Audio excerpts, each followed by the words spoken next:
सनातन धर्म में ऋषि कश्यप और परशुराम को अति महत्वपूर्ण माना गया है। माना जाता है कि परशुराम ने एक बार पूरी पृथ्वी महर्षि कश्यप को दान में दे दी थी। परशुराम के बारे में अधिकतर लोग नहीं जानते हैं। इनको भी विष्णु के अंशावतार माना जाता है और महर्षि कश्यप को एक वैदिक ऋषि जिनकी गणना सप्त ऋषियों में की जाती है। सनातन धर्म के अनुसार वे ऋग्वेद में 7 प्राचीन ऋषियों को मान्यता भी दी गई है। सनातन धर्म के प्रारंभिक काल में ब्रह्मा जी ने समुद्र और पृथ्वी पर जीवों की हर एक योनि को उत्पन्न किया, जिसमें उन्होंने कई मानस पुत्रों को भी पैदा किया। मरीचि ऋषि उनमें से एक हैं और कश्यप ऋषि मरीचि के विद्वान पुत्र माने जाते हैं। कर्दम ऋषि की बेटी और महर्षि कपिल देव की बहन ऋषि कश्यप की माता है, जिससे उनके श्रेष्ठ गुणों, प्रताप और तपोबल के कारण उनकी गिनती महान विभूतियों में की जाती है। सृष्टि की रचना में ब्रह्मा जी को कई ऋषि मुनियों ने योगदान दिया। जब सृष्टि का विकास हुआ तो अनेक जीव जंतु और मानव को उत्पन्न किया गया। पुराणों में ऋषि कश्यप को ही सृष्टि में सभी प्रकार के जीवों के प्रसार में सहायक माना जाता है। ऋषि कश्यप की 17 पत्नियां थीं, जिन्होंने 84 लाख योनियों के जीवों और अनेक प्रकार के वनस्पतियों औषधियों की वंश वृद्धि करके सृष्टि का विकास। ऋषि कश्यप सृष्टि के निर्माता माने जाते हैं, जिसकी व्याख्या पुराणों में वर्णित है।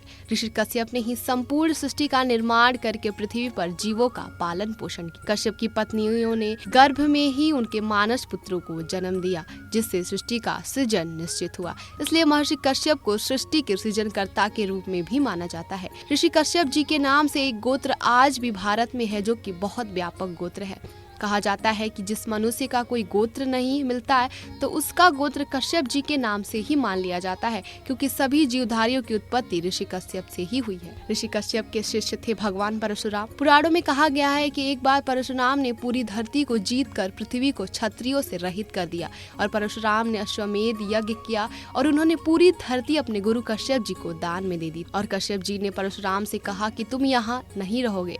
परशुराम ने संकल्प लिया कि वे अपने गुरु की आज्ञा से रात्रि में पृथ्वी पर ना रह के अपनी भक्ति की शक्ति के कारण मन की गति से महान महेंद्र पर्वत पर चले जाते थे। माता पार्वती ने अपने शरीर के उपडन से शिशु बनाया और उसे प्राण भी दे दिए और उसे पुत्र रूप में मानने लगी। उसे कहा कि तुम मेरी आज्ञा का पालन करना और कोई भी अंदर ना आए। यह कहकर पार्वती माता स्नान करने चली गई। लेकिन कुछ देर बाद शंकर जी आ गए और पार्वती के भवन में जाने लगे, जिस पर बालक ने उनको रोकने का प्रयास किया। बालक की हट के कारण शंकर जी को गुस्सा आ गया और उन्होंने क्रोधवश त्रिशूल से बालक का सिर धड़ से अलग कर दिया, जिसे देखकर पार्वती को क्रोध आया, जिससे सारी सृष्टि में हाहाकार मच गया। सब देवी देवता उनकी स्तुति करने लगे कि बालक को जीवित कर दिया जाए। तो शंकर जी ने कहे अनुसार विष्णु जी एक हाथी के बच्चे का सिर काट कर लाए, जिसे बालक के धड़ से जोड़कर उसे जिंदा कर दिया। और सभी देवों ने इस गजमुख बालक को अनेक आशीर्वाद दिए और उसे गणेश, गणपति, विनायक, विघ्नहर्ता जैसे कई नामों से स्तुति की गई, जिससे भगवान गणेश का प्राकट माना जाता है कि मानव का वर्तमान पिछले कर्मों पर आधारित होता है, जो कि मानव पर नहीं बल्कि भगवान पर भी लागू होता है।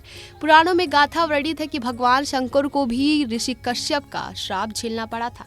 ब्रह्मवैवर्त पुराण में नारद जी ने हरि से पूछा कि आप परम विद्वान हैं और वेदों के ज्ञाता हैं, और मैं आपसे जानना चाहता हूँ कि जो शंकर सब दुखों के हरता है, उनको अपने पुत्र गणेश का मस्तक क्यों काटना पड़ा। जिसे सुन हरि ने कहा, नारद जी एक बात है, शंकर ने सूर्य पर त्रिशूल से वार किया था।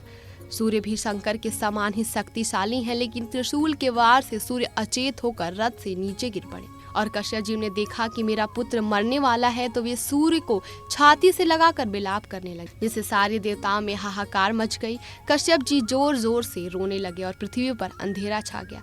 तो ब्रह्मा के पौत्र ऋषि कश्यप ने शिव जी को श्राप दिया कि जैसे आपके वार से मेरे पुत्र का ये हाल हुआ है, ठीक ऐसे ही आपके पुत्र का भी यही हाल होगा। आप खुद ही अपने पुत्र के मस्तक पर वार करोगे, जिससे शिव का क्रोध शांत हुआ और उन्होंने सूर्य को जीवित कर दिया। सूर्य कश्यप जी के पास खड़े हुए और सूर्य ने सबका त्याग कर दिया। उनकी बात को सुन देवों के कहने पर ब्रह्मा जी सूर्य के पास गए और उन्होंने अपने कार्य पर नियुक्त लगा दिया।